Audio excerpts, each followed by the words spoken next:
For those looking to buy or sell Madden Ultimate Team coins, check out the MUD store. They have cheap prices, fast delivery, and great customer service. Use code TEXAS at checkout for a 10% discount. Yo, what's good, everybody? It is your boy Texas, and we back over here with another Madden Ultimate Team 18 prediction video for you guys. And today we'll be discussing the tackle position and which guys I think will be elites over in Madden 18. And again, my opinion, if you guys get mad, kick rocks, it is what it is, but there are some people not on this list that you guys will get mad at me for not adding, and I completely understand your reason to get mad. I just don't care at this point. So the one guy that you guys will get upset not being on this list is my man Joe Thomas. Reason why he's not on this list, I feel as if your team went 1-15, you don't deserve an elite card. Like, the Jaguars had a better record, I want to say 2 years ago, than the Browns did last year, and the Jags in Madden 17 had no base elites whatsoever. Not a damn one. I think the Browns probably should be in the same boat. We all know Joe Thomas is great, but even some of these articles praising Joe Thomas didn't even bring up the reasons why he is great still. Like, I'm looking at this list right now from athlonsports.com, and they got reasons why Tyron Smith is the best tackle, Jason Peters is this guy, Terran Armstead is this guy. With Joe Thomas, is like, this man did not miss a single snap since 2007. He's very durable. I'm like, really? Like, that's why Joe Thomas is elite still? We all know he's good, but at least come up with some numbers of why he's like he allowed 1 sack in 14 games or some shit like that. But nope, it's just he's durable, which team 1-15. You do not need an elite card going 1-15, and if EA wanted to, or if I was working for EA, I'd make Joe Thomas like a 90 overall flashback item or a seasoned veteran or something like that, because I mean, an elite card at this point doesn't make much sense unless it's gonna be a team hero. Then I understand why, but you guys might get mad at him not being on the list. Next up is Mitchell Schwartz. This one was an oversight, and it wasn't really an oversight on my part. It's just right tackles aren't really coveted. They're not really talked about that much. So all the lists I was looking at, it was mostly naming left tackle. Like, let's look at it right now. It's just left tackle, left tackle, left tackle, then occasionally a right tackle thrown in there, and then back to left tackle. So it's kind of annoying that way, but Mitchell Schwartz definitely deserves to be on here. He's the second best right tackle in the league since Lane Johnson got suspended for his PED use. And so he's the second best left tackle. So he should be on this list, and my apologies, Chiefs fans, for him not being on here. And hopefully you guys will forgive me. And hopefully you guys aren't as angry as every other fan base that have pissed off so far making these lists. But it's all in good fun. It's all in good fun. All right. With that being said, let's go ahead and get into the list. And please, again, check out my man Austin Pasquale over on Twitter. He makes some fire cards. His link will be down in the description below. The cards are dope, man. Like, I really like the card design. I keep mentioning it, but dudes, be sure to go check him out over on Twitter. He has a lot of stuff, a lot of ideas he's gonna be tweeting out in the near future, and don't miss out on it by not checking him out and following him. All right, number 5 on my list of 5, not 7, unfortunately, but 5. At right tackle, we got my man Jack Conklin, and we also have his partner in crime, Taylor Lewan. These two guys were two of the main reasons why the Tennessee Titans this year were really great. There were talks all around the league, who's the best offensive line, and there was 3 teams you always heard: Raiders, Cowboys, and Titans. And it's kind of crazy, the Titans last year really wasn't this good, and then 1 year, just adding 1 piece, and well, 2 pieces, DeMarco Murray and the right tackle they drafted, they became just formidable and unstoppable, and they were winning a ton of games. They probably would have won a playoff game or got to the playoffs if Mariota didn't get hurt and break his ankle. So that kind of sucked for them, but they got a good core going forward, and these two guys are going to be at the center of it, allowing their young quarterback to have time with the pocket, which I wish my team would allow my quarterback to do, but instead they let him get beat up all the goddamn time. But that's going to be a fun duo to watch in the next 10, 15 years if the guys stay healthy and keep playing. Moving on to Green Bay at right tackle, we got my man Brian Beluga, who's last year in Madden 17 had a 76 overall card.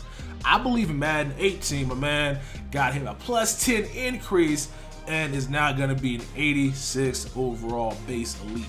And I don't know if you give the credit to the offensive line up in Green Bay or the credit to the quarterback, because it's kind of like hand in hand. I watch these videos of Aaron Rodgers in the pocket for like 15 seconds, it seems like. And it's like, yo, is that him or is that the line? It's like a combination of both. And so I think the Packers offensive line is really good, and he helps them in a lot of ways by allowing them to maybe stay blocking by tricking the defense into thinking they're going to scramble. Beluga's still holding on to his blocks and playing well this season, and also playing well in MUT, getting a lot of MUT upgrade cards later on throughout the year. Like the 96 overall positional card he got as his best right tackle in the game, and I think he's going to be the highest rated right tackle in Madden next year. Mostly because, again, the right tackle position is not really talked about that much in these articles. Now, EA could probably surprise us all and give us Mitchell Schwartz again, which I wouldn't mind at all. He might be the highest rated right tackle because I forgot him on this list. But Brian Beluga definitely deserves that high tier rating. Now done with right tackles, since that's pretty much all we got. We got 2. Last year, Madden, we had 3. And so with Mitchell Schwartz, that does make 3.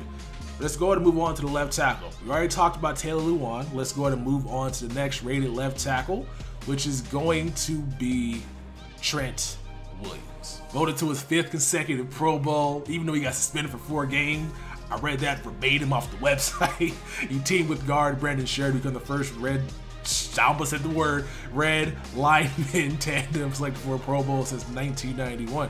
So this dude allowed Kirk Cousins to pass for an unprecedented amount of 4,900 yards and also aided in the run game. Like the run game we all thought was going to be Robert Kelley.